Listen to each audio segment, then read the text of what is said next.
সম্পর্কে আল্লাহ বলেছেন আমি ছাড় দিলেও ছেড়ে দিব না। ছাড় দিলেও হুজুর আপনারা মুখস্থ করছেন আল্লাহ ছাড় দেন ছেড়ে দেন না, ওইটাও এক রকমের গুনাহ আছে। আচ্ছা আমাকে একটু বলেন তো, সংখ্যা হিসাবে বলেন, 1 নম্বর বহু গুনাহ আল্লাহ এমনি মাফ করে দেন, 2 নম্বর বহু গুনাহ আল্লাহ নাকি আমলের দ্বারা মাফ করে, 3 নম্বর বহু গুনাহ এমন আছে যেগুলো আল্লাহ ছাড় দেন কিন্তু ছেড়ে দেন না। আপনারা একটু বুঝে শুনে বলেন তো, এই 3 রকমের গুনার মধ্যে সবচেয়ে ভয়ঙ্কর আমাদের জন্য বিপদের কারণ হতে পারে কয় নম্বর গুনাহ? কত নম্বর বলতে বলেন না? 3 নম্বর গুনাহ, যার সম্পর্কে আল্লাহ আমাদেরকে বলেছেন আমি ছাড় দিব, ছাড় দিলেও ছেড়ে দিব। তাই এই গুনাহ যদি ভয়ঙ্কর হয় তাই এই গুনাহটা চেনা দরকার কিনা, আমাদের বাঁচা দরকার কিনা, এটাই হচ্ছে আলোচনার বিষয় আজকে। যে গুনাহ আল্লাহ ছাড় দেন কিন্তু ছেড়ে দেন না, সেই গুনাহ চিনব, সেই গুনাহ থেকে বাঁচার একটা ছোট্ট উপায় শিখব। ঠিক আছে, এটা আজকে প্রমাণ। আমি যে আয়াত পড়েছি শুরুতে সূরা আল-কামার, এই আয়াতে আল্লাহ সে গুনাহ সম্পর্কে বলেছেন যেগুলো আল্লাহ ছাড় দেন ছেড়ে দেন। আল্লাহ বলেন بلى من كسب سيئة وأحاطت به خطيئته فأولئك أصحاب النار।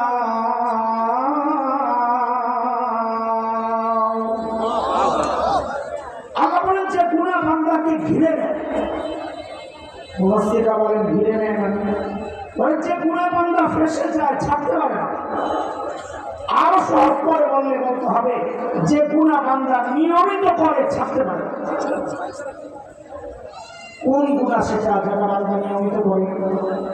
সেটা আমার জন্য একটা হইতে পারে, আপনার জন্য আরেকটা হইতে পারে, তার জন্য আরেকটা হইতে পারে, তার জন্য আরেকটা হইতে পারে। কেউ আছে মিথ্যা নিয়মিত বলে ছাড়তে পারে না, কেউ আছে সুদ নিয়মিত খায় ছাড়তে পারে না, কেউ আছে মদ নিয়মিত খায় ছাড়তে পারে না, কেউ আছে সুদ নিয়মিত খায় ছাড়তে পারে না, কেউ আছে জিনা করে নিয়মিত ছাড়তে পারে না। এক একজনের এক একটা। কিন্তু আমরা এই সমাজ নিয়ে চলিত, সমাজ নিয়ে ভাবি, এই সমাজের দিকে লক্ষ্য করে দেখলাম কিছু গুনাহ এমন আছে, বিশেষ করে একটা গুনাহ যে গুনার মধ্যে বুড়াও জড়িত, জোয়ানও জড়িত, যে গুনার মধ্যে পুরুষও জড়িত, নারীও জড়িত, যে গুনার মধ্যে আমার মতো লেবাসওয়ালা কেউ কেউ জড়িত, সাধারণ মানুষও জড়িত, যে গুনার মধ্যে কোনো কোনো ইমামও জড়িত, কোনো কোনো মুসল্লিও জড়িত, যে গুনার মধ্যে কোনো কোনো পীরও জড়িত, কোন কোন মুরিদও জড়িত, আর এমনকি বাচ্চারাও জড়িত। কি সেই গুনাহ? সেই গুনার নাম হচ্ছে টাচ মোবাইলের গুনাহ। পারলে অস্বীকার করে।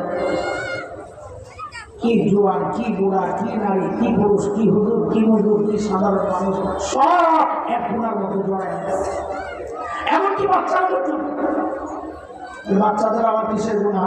বাচ্চাদের গুনাহ নেই আমিও জানি, তবে আগেকার বাচ্চাদেরকে মা বাবা বিশেষ করে মুরব্বীরা খাওয়াইতে, ঘুম পড়াইতে, আল্লাহ আল্লাহ নাম বইলা বইলা কত কিছু বইলা বইলা ঘুম পড়াইতো।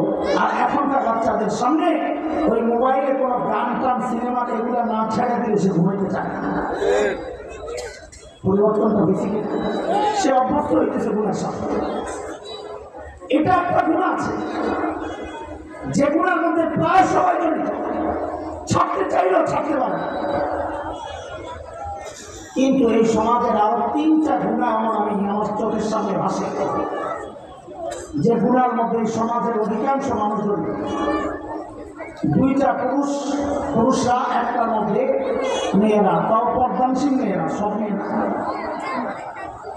পুরুষরা অধিকাংশ যে 2টা গুনার মধ্যে জড়িত, এর মধ্যে একটা হচ্ছে অধিকাংশ পুরুষ এই সমাজের দাড়ি কাটার গুণের মধ্যে জড়ায় আছে। আল্লাহ স্বীকার করেন। এই মসজিদ দেখাতে বুঝবেন না, রাস্তায় যায় দাঁড়িয়ে দেখেন। এই সমাজের অধিকাংশ পুরুষ দাড়ি কাটার গুণে জড়িত।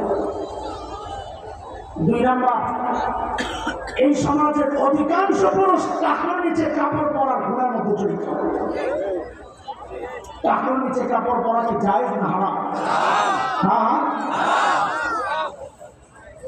এই হলো পুরুষের 2 গুনাহ। এই সমাজের অধিকাংশ পর্দানশীল মা বোন অন্য মেয়েদের হিসাব বা অত গুণের মধ্যে সারাক্ষণ, কিন্তু পর্দা করে তারপরে অধিকাংশ নারী গুণায় জড়িত। কি সেই গুণা? অবাক লাগতেছে তাই না? অবাক লাগারই তো কথা।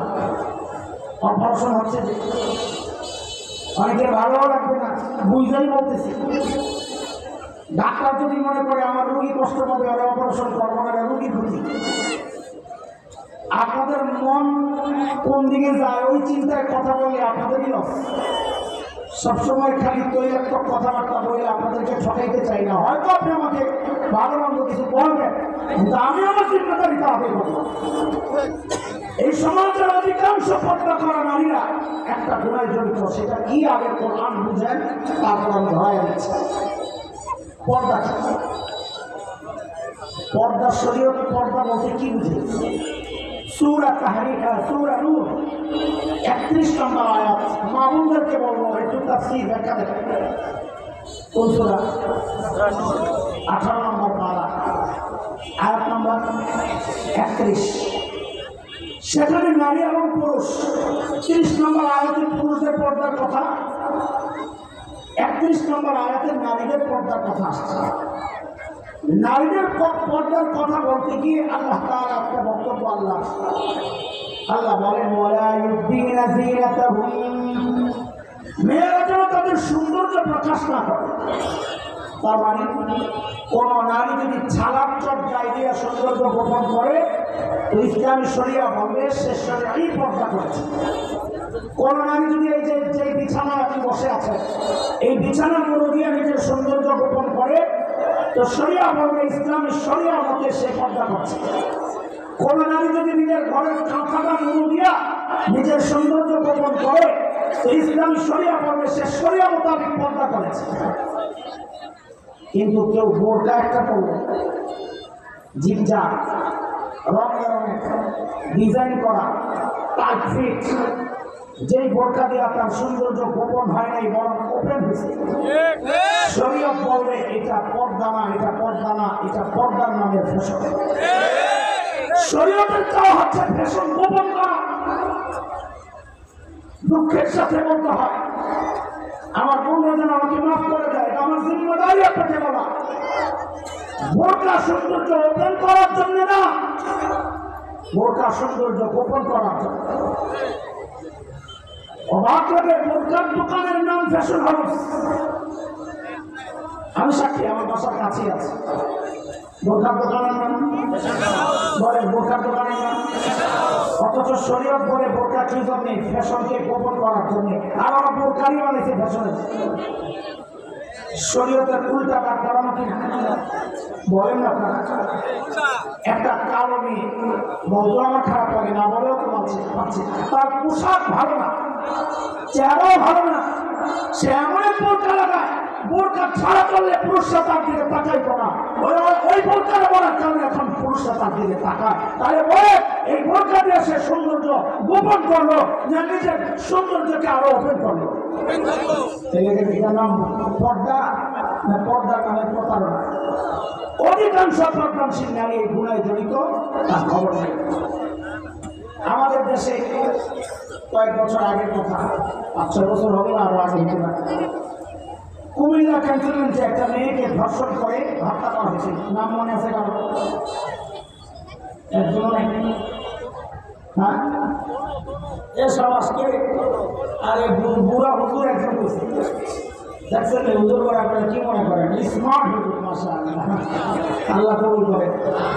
তনু আমার বোনের দোষ তালাশ করে বের করা, এটা আমার কাজ না। আমি চাই আমার বোনটাকে আল্লাহ মাফ করে জান্নাতের মেহমান বানায়। তনু ছিল হিজাবি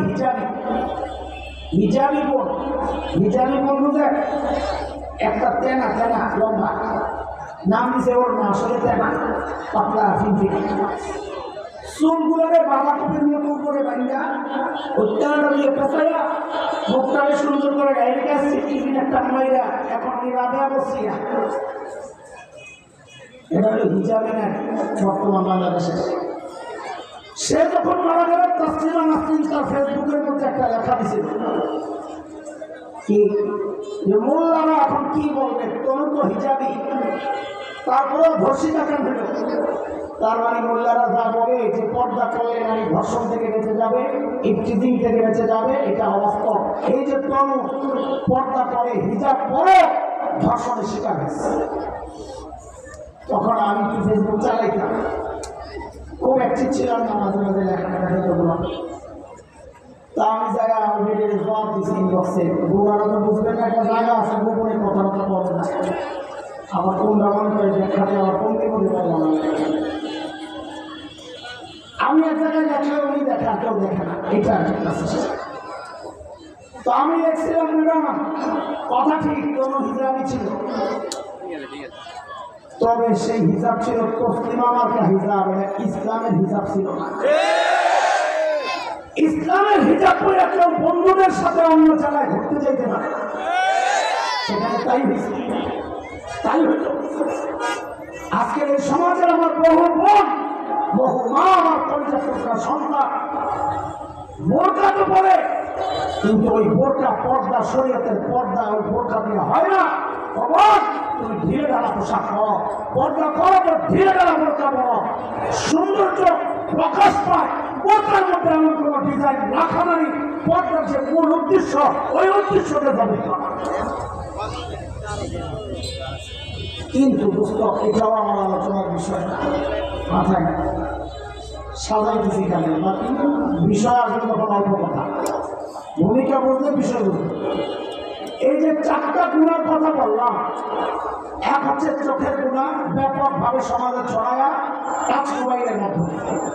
এক হচ্ছে দাড়ি কাটার গুণা পুরুষদের জন্য, এক হচ্ছে টাকনোর নিচে কাপড় পরার গুণা পুরুষদের জন্য, এক হচ্ছে নারীদের বোরকা পরার পরেও সৌন্দর্যকে ওপেন করার গুণা ব্যাপকভাবে ছড়ায়া। এই চারটা গুণা, কিন্তু তার চেয়েও আমাদের জন্য বড় আফসোসের কথা কি জানেন?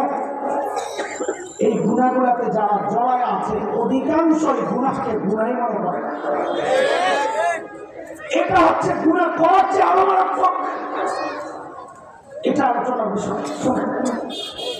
গুণা করা অবশ্যই মারাত্মক অপরাধ নাকি? কিন্তু মনে রেখেন, গুণাকে গুণা মনে না করা গুণা করার চেয়েও মারাত্মক।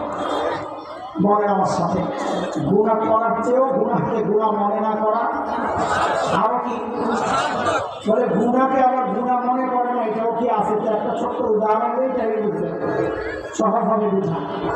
আপনাদের তো কাছাকাছি এদিক দিয়া টাঙ্গাইলের বাংলা এমপি আছে আব্দুল লতিফ সিদ্দিকী, তার কিছু সিগারেট দিলাম, একটা কথাবার্তা জানতে লাগে। কদিন আগে একটা মাহফিলে ওয়াজ করতেছে, নেতারা তো মাহফিলে যা ওয়াজ